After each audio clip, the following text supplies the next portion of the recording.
Pela fieira do mal, não. Pela fieira da ignorância. Pergunta 121.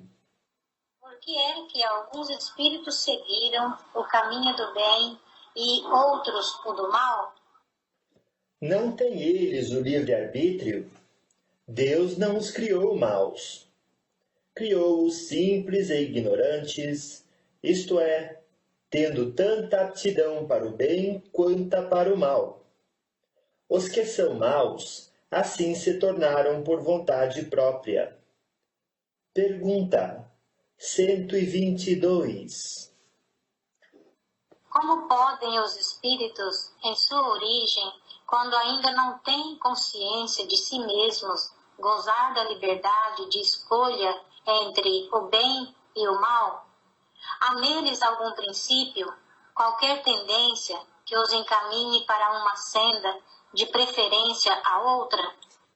O livre-arbítrio se desenvolve à medida que o espírito adquire a consciência de si mesmo. Já não haveria liberdade, desde que a escolha fosse determinada por uma causa independente da vontade do espírito. A causa não está nele, está fora dele, nas influências a que cede em virtude da sua livre vontade. É o que se contém na grande figura emblemática da queda do homem e do pecado original. Uns cederam à tentação, outros resistiram.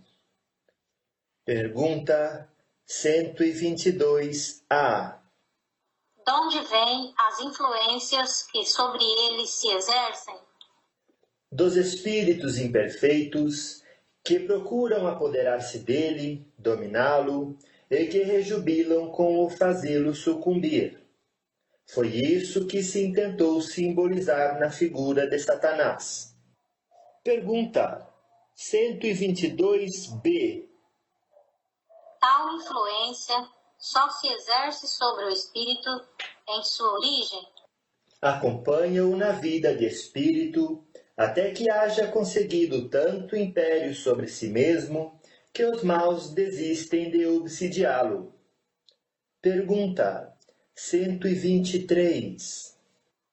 Por que a Deus permitido que os espíritos possam tomar o caminho do mal? Como ousais pedir a Deus contas de seus atos? Supondes poder penetrar-lhe os desígnios?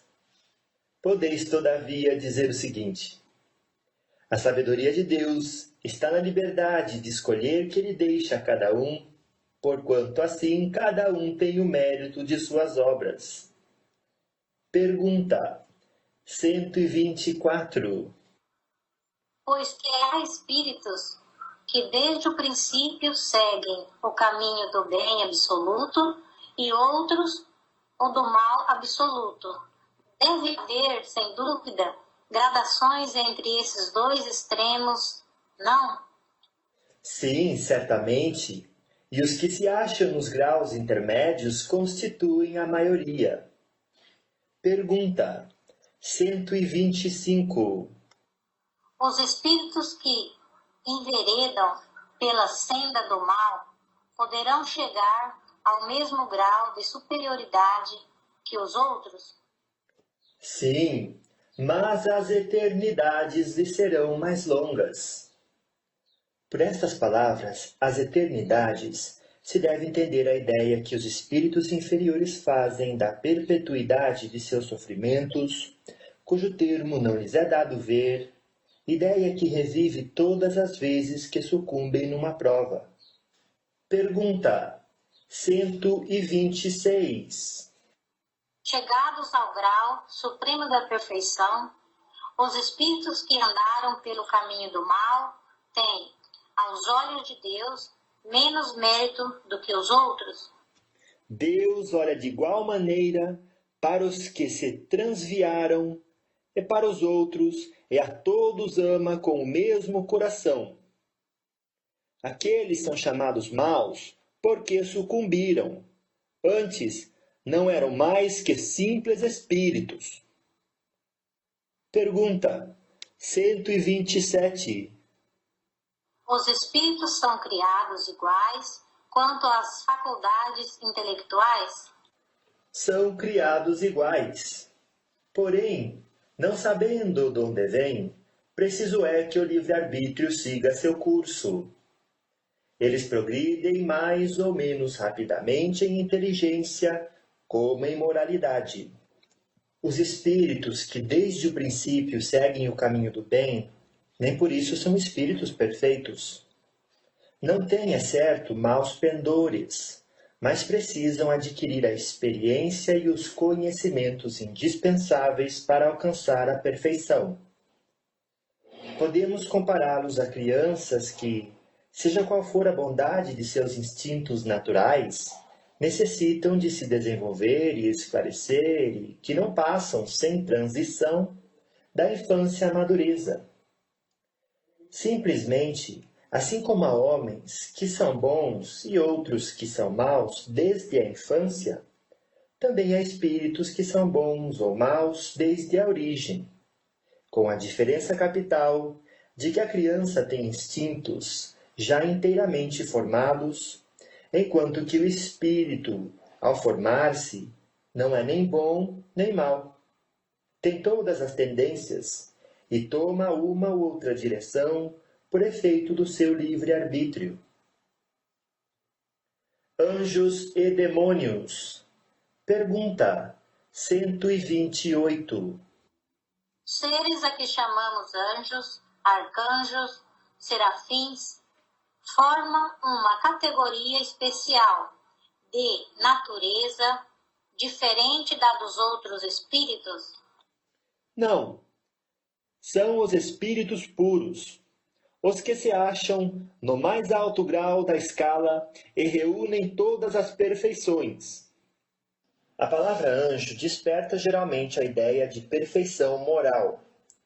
Entretanto, ela se aplica muitas vezes à designação de todos os seres, bons e maus, que estão fora da humanidade. Disse o anjo bom e o anjo mau, o anjo de luz e o anjo das trevas.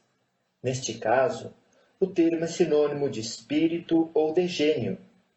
Tomamo-lo aqui na sua melhor acepção. Pergunta 129. Os anjos hão percorrido todos os graus da escala? Percorreram todos os graus, mas do modo que havemos dito. Uns, aceitando sem murmurar suas missões, chegaram depressa. Outros, gastaram mais ou menos tempo para chegar à perfeição. Pergunta 130. Sendo errônea a opinião dos que admitem a existência de seres criados perfeitos e superiores a todas as outras criaturas, como se explica que essa crença esteja na tradição de quase todos os povos? Fica sabendo que o mundo onde te achas não existe de toda a eternidade, e que, muito tempo antes que ele existisse, já havia espíritos que tinham atingido o grau supremo. Acreditaram os homens que eles eram assim desde todos os tempos. Pergunta 131. Há demônios no sentido que se dá a esta palavra? Se houvesse demônios, seriam obra de Deus.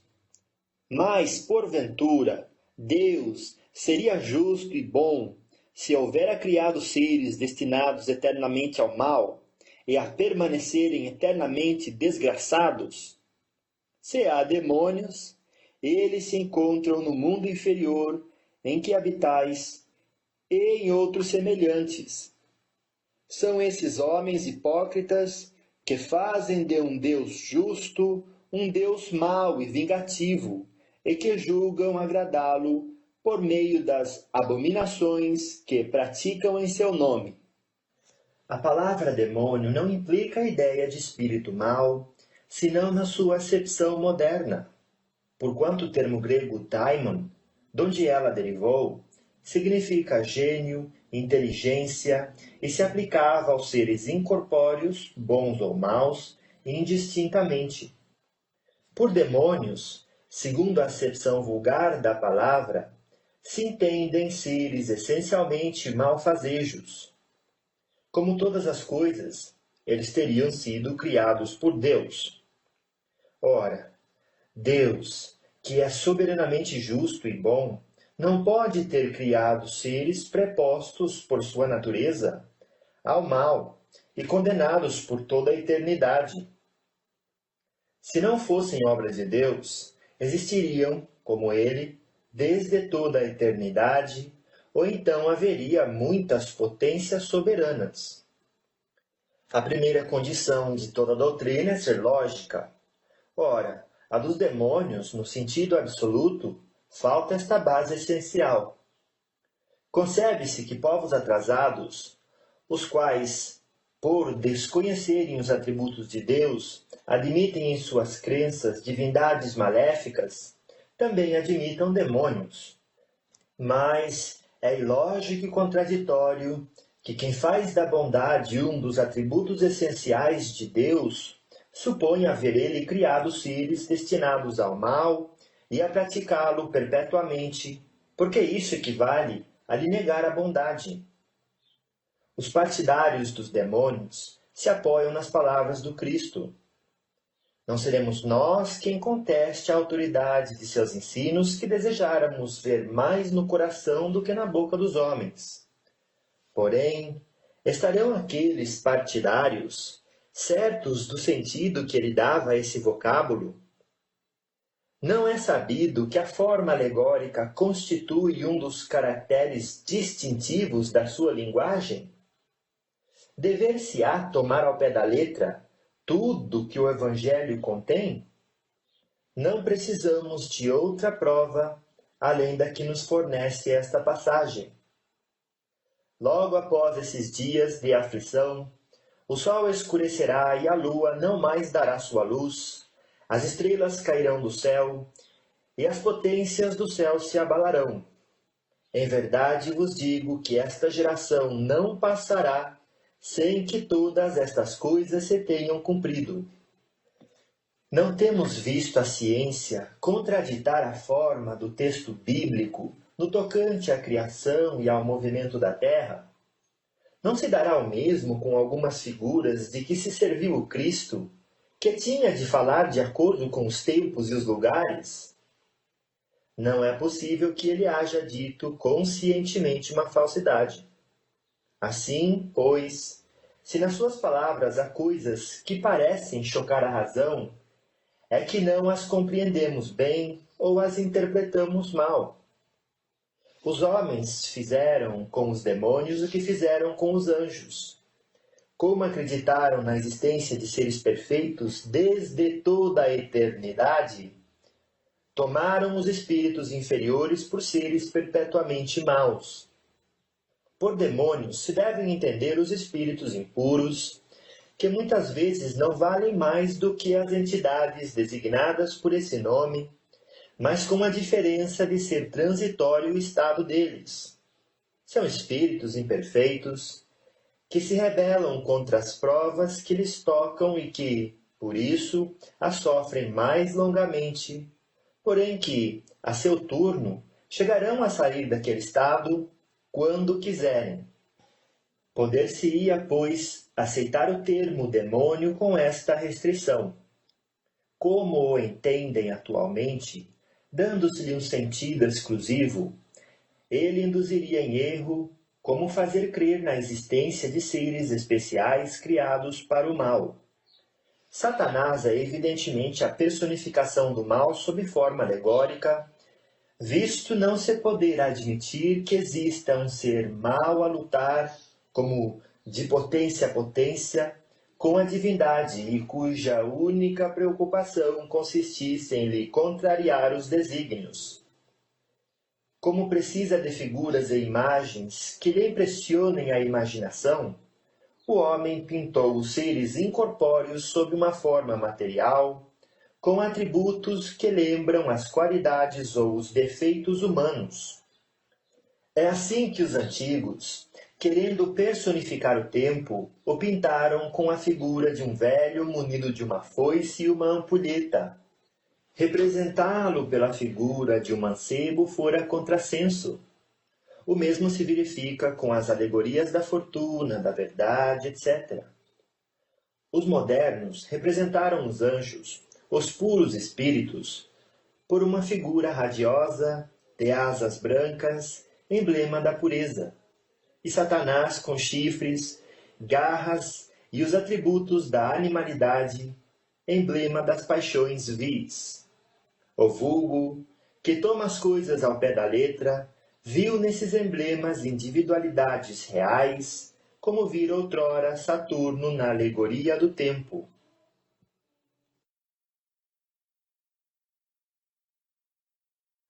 Capítulo 2 da encarnação dos espíritos. Objetivo da encarnação. Pergunta 132. Qual o objetivo da encarnação dos espíritos?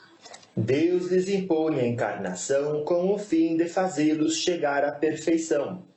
Para uns é expiação, para outros missão.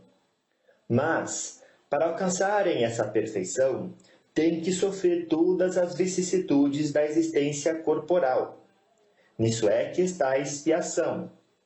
Visa ainda outro fim a encarnação, o de pôr o espírito em condições de suportar a parte que lhe toca na obra da criação.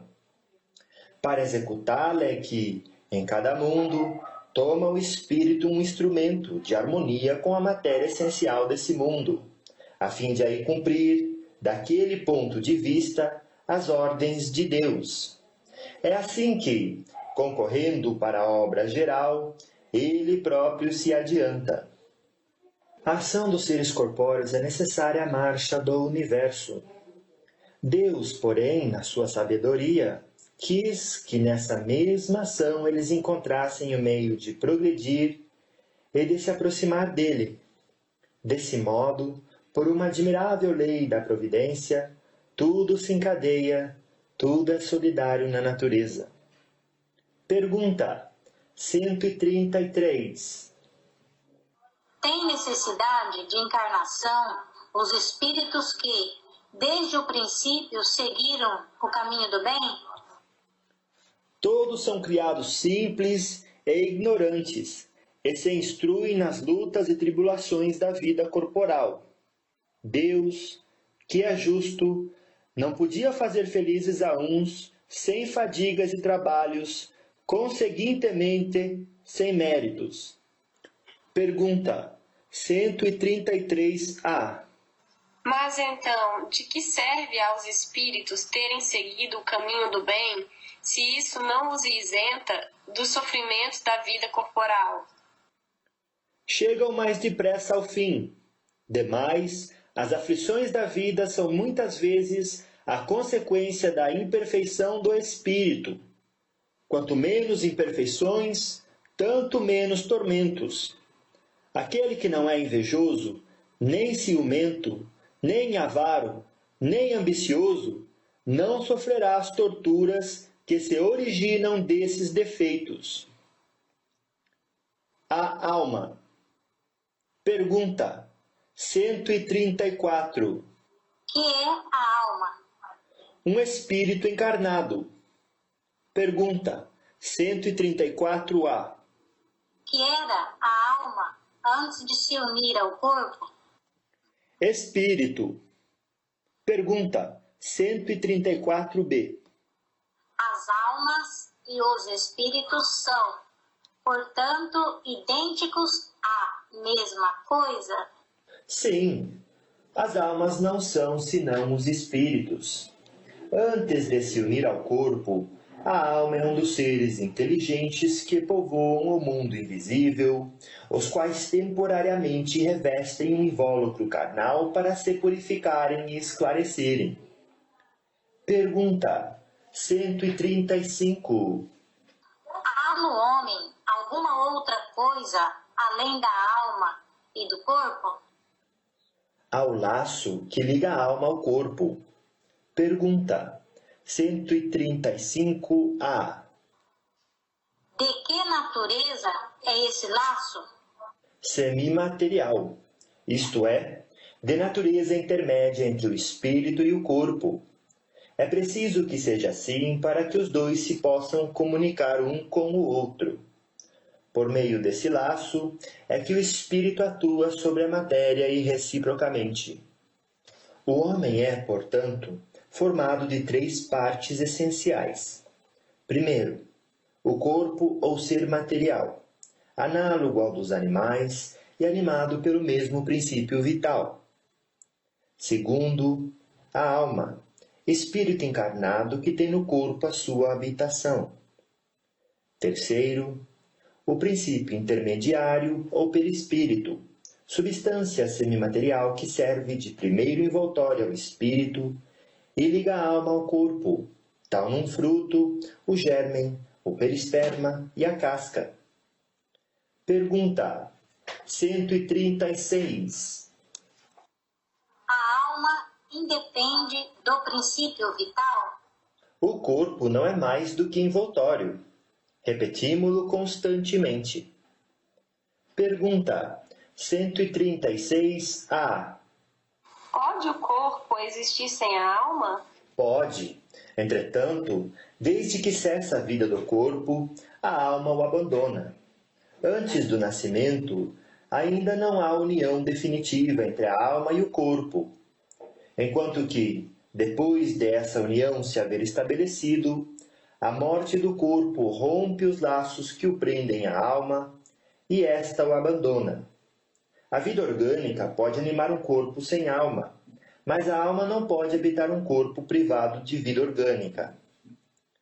Pergunta 136B. Que seria o nosso corpo se não tivesse alma? Simples massa de carne sem inteligência, tudo o que quiserdes, exceto um homem. Pergunta 137. Um espírito pode encarnar a um tempo em 2 corpos diferentes?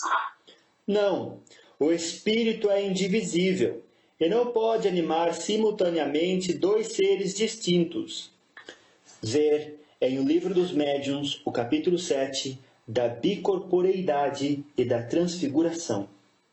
Pergunta 138.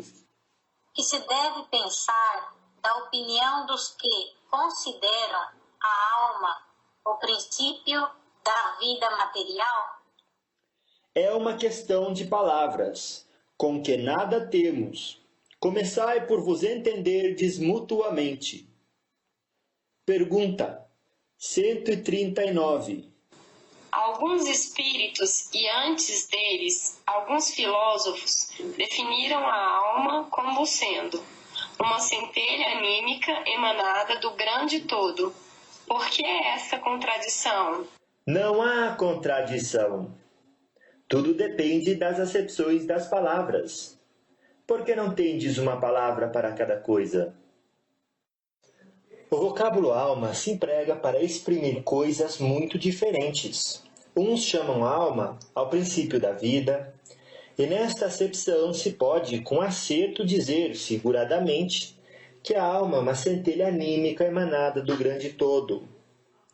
Estas últimas palavras indicam a fonte universal do princípio vital, de que cada ser absorve uma porção e que, após a morte, volta à massa de onde saiu.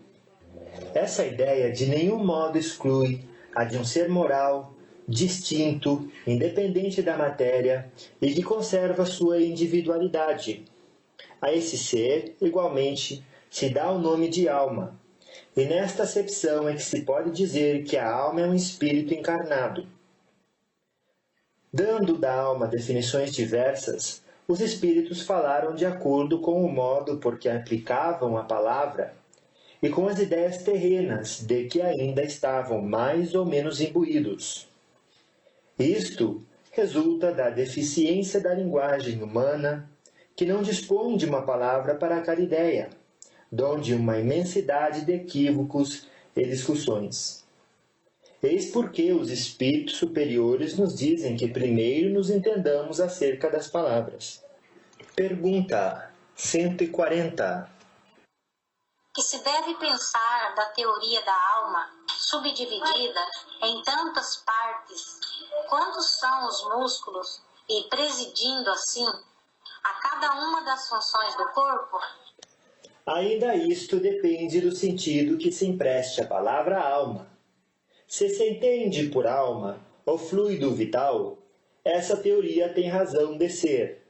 Se se entende por alma, o espírito encarnado é errônea. Já dissemos que o espírito é indivisível. Ele imprime movimento aos órgãos, servindo-se do fluido intermediário, sem que para isso se divida. Pergunta 140A. Entretanto, alguns espíritos deram essa definição. Os espíritos ignorantes podem tomar o efeito pela causa. A alma atua por intermédio dos órgãos, e os órgãos são animados pelo fluido vital, que por ele se reparte, existindo em maior abundância nos que são centros ou focos de movimento. Esta explicação, porém, não procede desde que se considere a alma como sendo o espírito que habita o corpo durante a vida e o deixa por ocasião da morte. Pergunta 141. Há alguma coisa de verdadeiro na opinião dos que pretendem que a alma é exterior ao corpo e o circunvolve? A alma não se acha encerrada no corpo, qual pássaro numa gaiola. Irradia e se manifesta exteriormente como a luz através de um globo de vidro, ou como um som em torno de um centro de sonoridade. Neste sentido, se pode dizer que ela é exterior, sem que, por isso, constitua o envoltório do corpo. A alma tem dois invólucros. Um, sutil e leve, é o primeiro, ao qual chamamos perispírito. Outro, grosseiro, material e pesado, o corpo. A alma é o centro de todos os envoltórios, como germem em um núcleo. Já o temos dito. Pergunta 142. Que dizeis dessa outra teoria, segundo a qual a alma, numa criança, se vai completando a cada período da vida? O espírito é uno e está todo na criança como no adulto.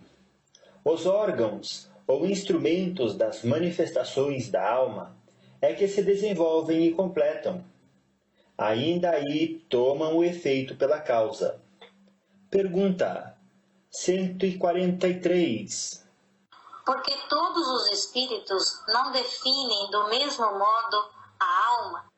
Os espíritos não se acham todos esclarecidos igualmente sobre estes assuntos. Há espíritos de inteligência ainda limitada que não compreendem as coisas abstratas. São como as crianças entre vós. Também há espíritos pseudo-sábios, que fazem alarde de palavras para se imporem, ainda como sucede entre vós. Depois, os próprios espíritos esclarecidos podem exprimir-se em termos diferentes, cujo valor, entretanto, é substancialmente o mesmo, sobretudo quando se trata de coisas que a vossa linguagem se mostra impotente para traduzir com clareza. Recorrem então a figuras, a comparações que tomais como realidade. Pergunta 144. Que se deve entender por alma do mundo? O princípio universal da vida e da inteligência, do qual nascem as individualidades. Mas os que se servem dessa expressão não se compreendem, as mais das vezes, uns aos outros. O termo alma é tão elástico que cada um interpreta ao sabor de suas fantasias. Também à terra hão atribuído uma alma. Por alma da terra, se deve entender o conjunto dos espíritos abnegados que dirigem para o bem as vossas ações, quando os escutais e que, de certo modo, são os lugares tenentes de Deus com relação ao vosso planeta. Pergunta 145. Como se explica que tantos filósofos, antigos e modernos, durante tão longo tempo, hajam discutido sobre a ciência psicológica e não tenham chegado ao conhecimento da verdade? Esses homens eram os precursores da eterna doutrina espírita. Prepararam os caminhos. Eram homens e, como tais, se enganaram, tomando suas próprias ideias pela luz. No entanto, mesmo seus erros servem para realçar a verdade, mostrando o pró e o contra. Demais, entre esses erros se encontram